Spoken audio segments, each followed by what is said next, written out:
Halo semuanya, seneng banget bisa ketemu lagi di penjelasan materi kita kali ini.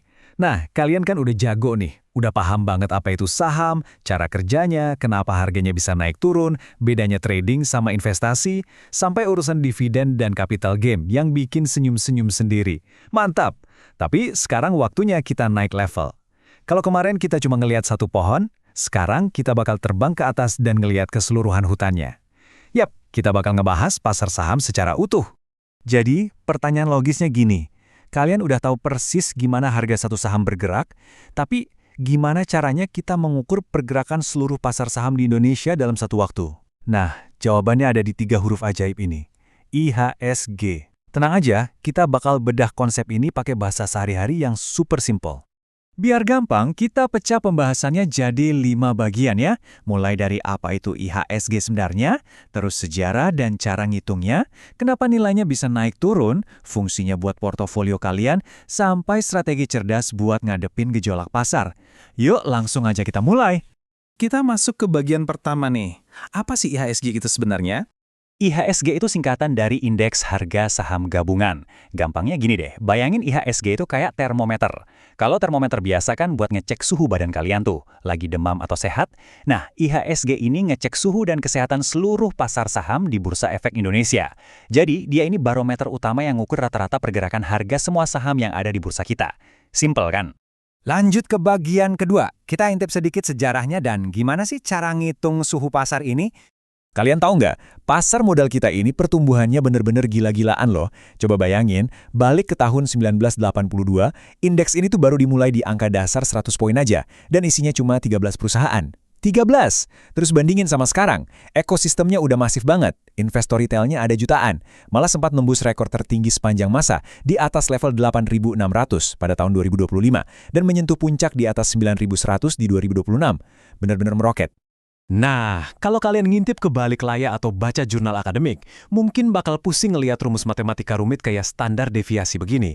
Tapi santai aja. Kalian sama sekali nggak perlu kok ngitung-ngitung ginian sendiri buat bisa investasi. Biar sistem bursa aja yang kerja. Poin yang penting buat kalian ingat cuma ini. IHSG itu pakai metode yang namanya Market Value Weighted Average. Maksudnya apa tuh?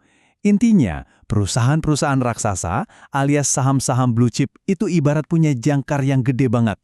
Tarikan mereka ke arah indeks jauh lebih kuat dibandingin perusahaan kecil. Jadi, kalau saham bank raksasa lagi pada rontok, ya IHSG bakal ikut keseret turun dengan lumayan kencang. Begitu juga sebaliknya. Masuk ke bagian ketiga. Terus apa sih yang bikin IHSG ini bisa fluktuatif atau naik turun? Pasar kita itu bisa tiba-tiba demam atau menggigil gara-gara beberapa faktor makroekonomi ini. Pertama, suku bunga. Kalau Bank Indonesia ngutak-ngatik suku bunga, pasar pasti langsung bereaksi. Terus ada inflasi dan nilai tukar rupiah. Kalau rupiah lagi loyo lawan dolar, itu sering banget neken pasar kita. Dan yang gak kalah penting, sentimen global.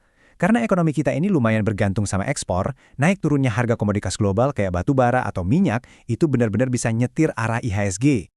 Nah, di bagian keempat ini kita ngomongin hal yang paling krusial. Apa sih fungsinya IHSG ini buat portofolio investasi kalian sendiri? Kalau kita lihat tabel ini, kondisi pasar itu ngasih efek domino yang kerasa banget.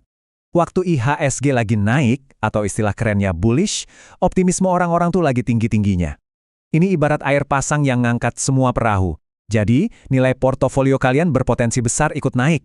Tapi sebaliknya, kalau lagi bearish atau turun, ya portofolio kalian mungkin bakal ikutan merah. Tapi inget loh, pasar yang lagi turun itu justru sering jadi sinyal emas buat kita belanja saham bagus yang lagi diskon gede-gedean. Selain itu, IHSG ini wajib banget kalian jadiin tolak ukur alias benchmark utama kalian. Coba deh sesekali dibandingin. Kalau misalnya IHSG tumbuh 20% dalam 10 tahun, tapi portofolio kalian cuma tumbuh 10%, nah berarti udah waktunya kalian ngevaluasi ulang strategi investasinya. Kalian harus bisa minimal ngikutin irama dari termometer pasar ini. Dan sampailah kita di bagian terakhir. Gimana sih strategi cerdas menghadapi gejolak pasar ini? Biar kalian jadi investor yang kebal banting, ada 4 langkah gampang nih. 1. Diversifikasi. Sebarin resiko kalian ke berbagai sektor, jangan taruh telur di satu keranjang. 2. Fokus aja ke fundamental bisnis jangka panjang perusahaan. Gak usah terlalu pusingin pergerakan harga harian. 3. Sering-sering pantau kemana arah modal investor asing ngalin.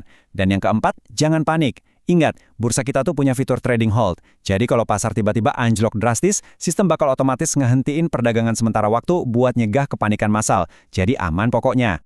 Intinya, volatilitas pasar itu bukan monster yang harus ditakutin. Anggap aja kayak ombak besar yang justru bisa kita tunggangi kalau kita tahu ilmunya. IHSG itu cermin dari perekonomian kita. Nah, pertanyaan penutupnya buat kalian hari ini, setelah benar-benar paham gimana keseluruhan pasar ini bekerja, udah siapkah portofolio kalian memantulkan kesuksesan tersebut? Terus belajar, tetap semangat, dan sampai jumpa di penjelasan materi seru kita selanjutnya.